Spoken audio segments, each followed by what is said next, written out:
I guess that monster did indeed wake up because Caitlin Clark has been downright amazing for the Indiana Fever as of late. She is a one-person offensive engine and has turned them into a fearsome and explosive team in transition. She's got help out there on the court. There's no question. Aaliyah Boston is a really, really good basketball player, a really, really smart basketball player, and has learned to play off Caitlin Clark and to run the floor. Kelsey Mitchell is a bucket. She is a bona fide scorer, and putting her next to a point guard like Clark could be unfair going forward because you really need that kind of shot creation for any team. Because if I'm going to criticize Caitlin Clark, the one thing she needs to get better at is her in-between game. She needs to sometimes take it all the way to the cup or pull up rather than pulling the ball back out. But once she unlocks that aspect, that's like the final frontier. It's a wrap. Because you know what else is a wrap? The Rookie of the Year debate. We can't seriously have that anymore.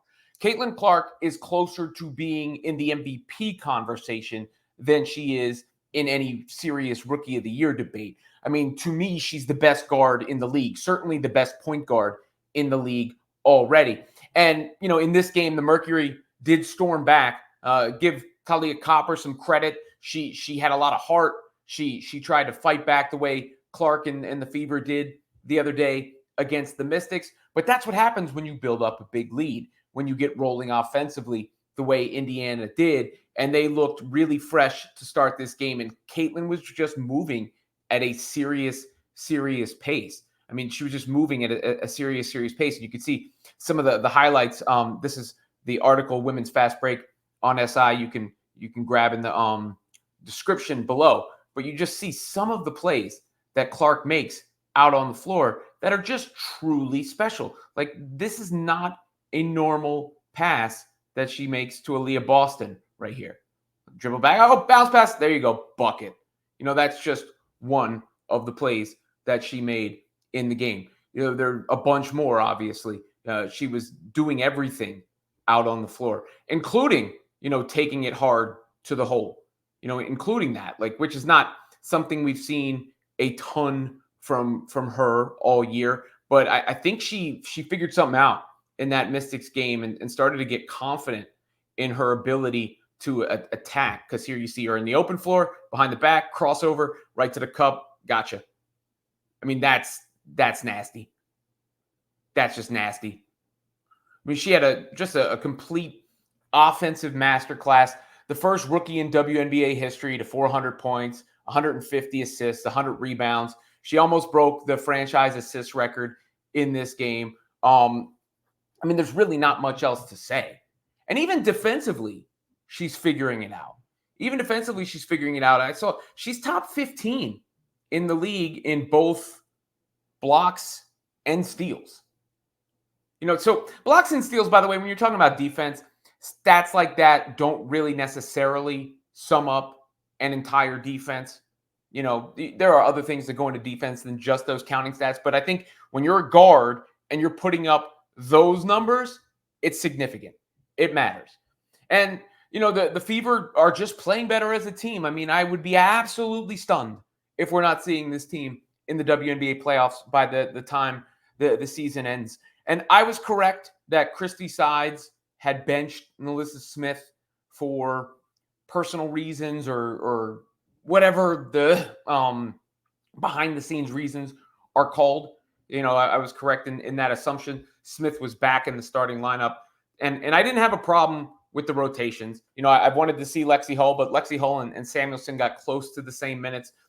Sides played the best players in this game. She didn't play Wallace. Wallace didn't play. Smith gave him 14 points, 9 boards. She helps on the boards. Aaliyah Boston, 21 points, 13 boards. And how about 5 assists and 3 steals and 2 blocks for Aaliyah? She did it all out there.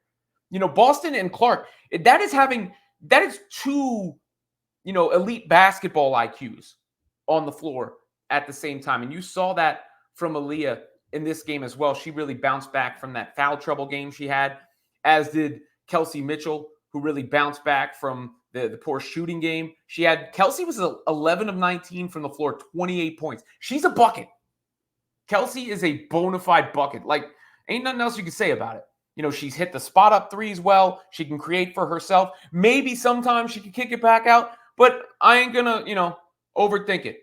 They need a player like that because I think that's, again, when I say that in between game for Clark, it's the final frontier when the game slows down a little bit. When she's not able to go 100 miles an hour out there, what do you do? And you saw that a little bit in the fourth quarter as the Mercury chipped away. That's stuff that she's going to learn. They're going to learn. But in the meantime, they've got the screen and roll action with Clark and Boston that they can go to as a mainstay.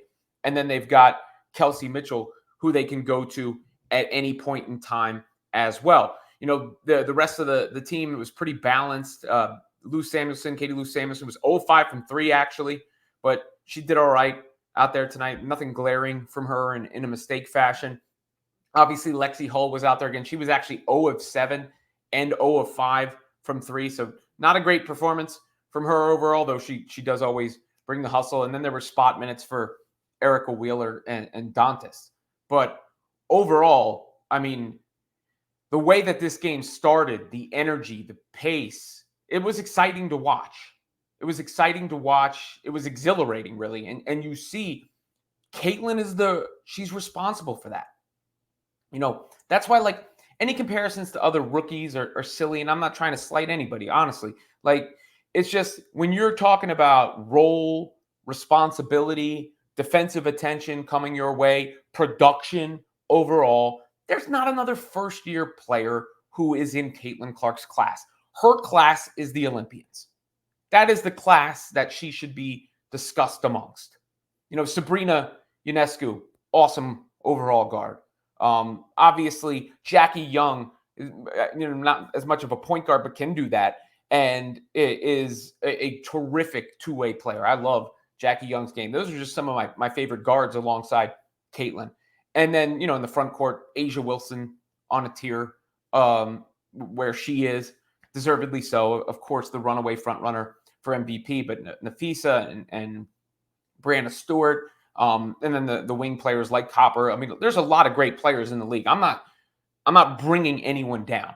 I think rightfully so, there was a little bit of a backlash to Clark's hype and her being anointed before she accomplished anything at the professional level. But the hype is real.